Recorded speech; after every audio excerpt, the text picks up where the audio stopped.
Fernando Pessoa. Comment les autres nous voient.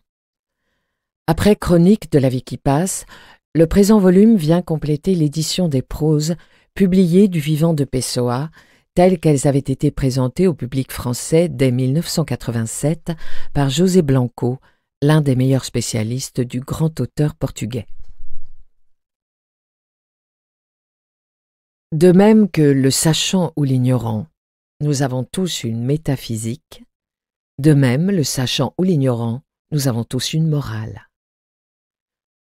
J'ai une morale très simple. Ne faire à personne ni mal ni bien. Ne faire de mal à personne, non seulement parce que je reconnais aux autres le droit de ne pas être dérangé, que j'estime m'être dû, mais encore parce que je trouve les mots naturels suffisants pour ce qu'il doit y avoir de mal dans le monde. Nous vivons tous dans ce monde à bord d'un navire originaire d'un port que nous ne connaissons pas et faisant route vers un port que nous ignorons.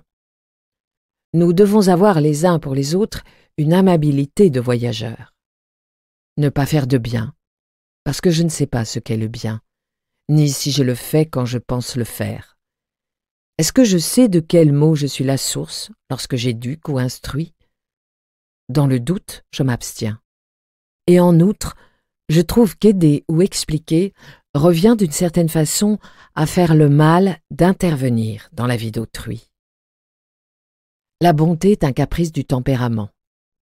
Nous n'avons pas le droit de rendre les autres victimes de nos caprices, même s'il s'agit de caprices d'humanité ou de tendresse. Les bienfaits sont des choses que l'on inflige. C'est pourquoi je les hais froidement. Si, par morale, je ne fais pas le bien, je n'exige pas non plus qu'on me le fasse.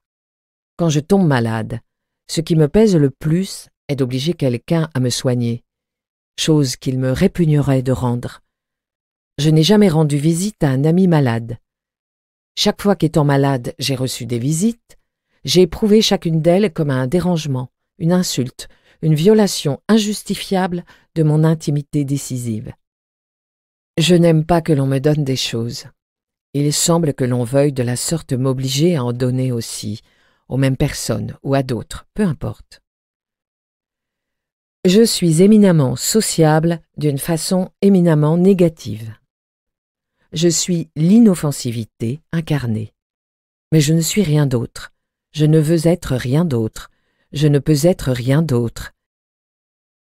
J'ai envers tout ce qui existe une tendresse visuelle, un penchant de l'intelligence, rien dans le cœur.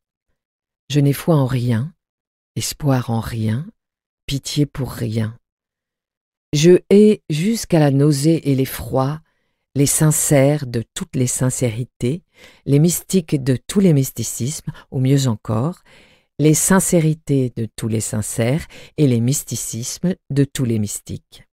Cette nausée est presque physique quand il s'agit de mysticisme actif qui prétendent convaincre l'entendement d'autrui ou en modifier la volonté, trouver la vérité ou réformer le monde. Je m'estime heureux de ne plus avoir de parents. Ainsi, je ne me vois pas dans l'obligation qui serait inévitablement lourde d'avoir à aimer quelqu'un. Personne ne me manque, si ce n'est littérairement. Je me souviens de mon enfance avec des larmes, mais ce sont des larmes rythmiques, où la prose est déjà en gestation. Je m'en souviens comme d'une chose extérieure, et à travers des choses extérieures. Je ne me souviens que des choses extérieures.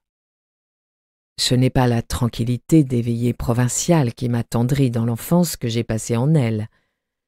C'est la table mise pour le thé. C'est l'aspect des meubles dans toute la maison. Ce sont les visages et les gestes physiques des personnes. Ce sont des tableaux qui me manquent. C'est pourquoi je m'attendrai de la même façon sur ma propre enfance que sur celle d'autrui.